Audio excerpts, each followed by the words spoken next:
Big peepee energy. Hello and welcome. Today we're going to be talking about something that is extremely important, and that is a good fit. Nothing makes you look sloppier than ill-fitting clothes, and a holster can be just as bad. Today we're going to go over how to adjust and wear your shoulder holster. For this we'll be using the D633 L Sherman.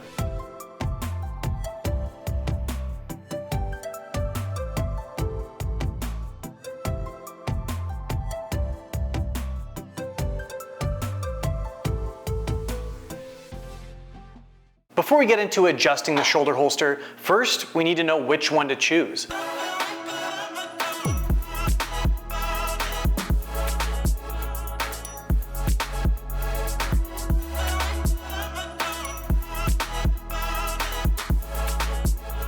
This holster is a light-bearing version.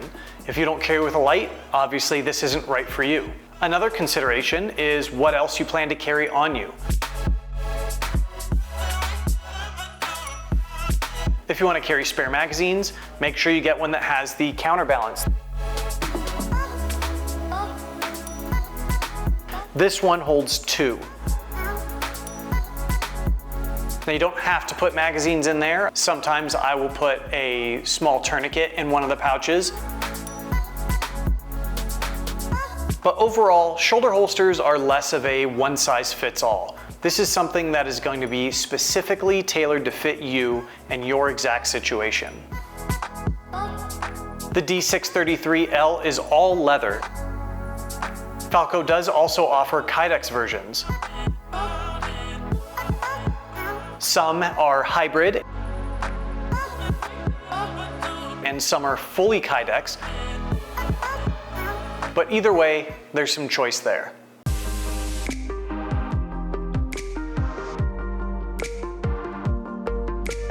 Without being too obvious, make sure that when you're wearing the shoulder holster, that the gun is on the side opposite of your strong hand.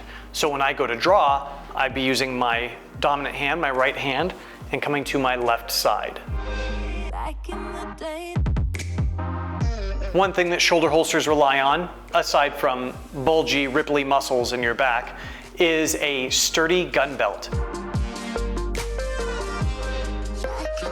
Just because you're not carrying on your belt line doesn't mean that you don't still need a good belt to hold your holster in place. The straps on the bottom of the harness that connect to your belt need something to hold onto to keep them in place. Once you put the harness on your shoulders, you need to determine where the grommets are going to go for it to fit you correctly. What I typically do is I will fold it over itself until it fits correctly, and then look at how much space I've taken up with that fold, and that tells me where to put that grommet. Now the correct height could differ. It may not only depend on how it fits your body, but also on the firearm that you're deciding to carry.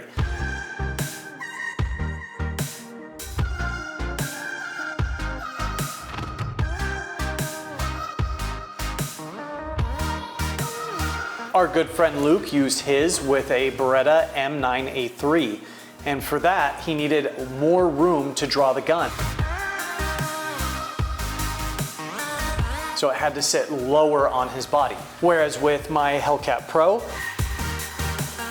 it's not way smaller, but it is smaller and allows me to bring this up higher if I wanted it to be better concealed against my body. Other things to consider are what kind of cover garment do you plan to use? Is this going to be your everyday rig that you wear under a large t-shirt? If that's the case, maybe I would steer towards one of the Kydex holsters, as they're much slimmer and easier to conceal. If you're going to be wearing a jacket, then maybe the leather will work for you. To adjust this holster, the only tools needed were a small screwdriver.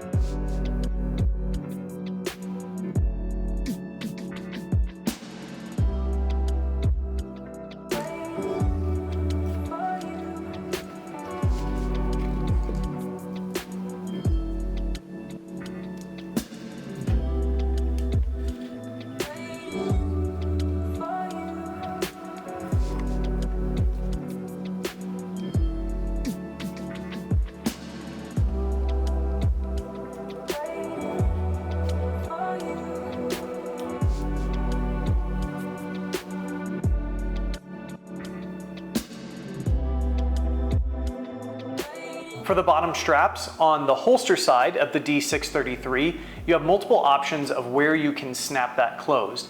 So you're adjusting as you're putting it on, which is kind of helpful. Now the draw from a shoulder holster can be a little bit strange if you don't practice, because we're all responsible, we're gonna practice, right?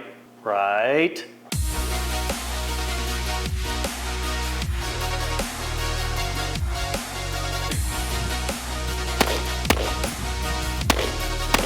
The biggest problem is what is around you when you're drawing your pistol. If you wildly swing your pistol out like this from the draw, well, you may have just flagged or muzzled whatever is on this side. So be sure to draw the pistol upward, keeping the muzzle pointed at the ground. Then you're gonna swing the gun around to the front. When your hands meet, then you can present forward, take whatever shots you'd need to take. And that's how that goes. The D633 is just like all of Falco's other holsters. It's made of premium Italian leather. And if properly cared for, it may even last just as long as the firearm. These can be made to fit over 3,000 handguns and over 40 different weapon lights. This isn't the only leather harness that I own, but it is the only one that I can show on YouTube. If you're watching this video, I assume you already decided that you want a shoulder holster. It's not for everybody, and it's not for every situation, but if you're gonna carry in a shoulder holster or any other method of carry, you have to practice continuously. Drawing and shooting is a very perishable skill, and it's up to you to make sure that you are not gonna hurt somebody else that doesn't need to be hurt. We appreciate the time you take to listen to us ramble on and on and on about things that we could have taught you in about 30 seconds. Make sure you subscribe to the channel, look out for the next video, and we'll see you around.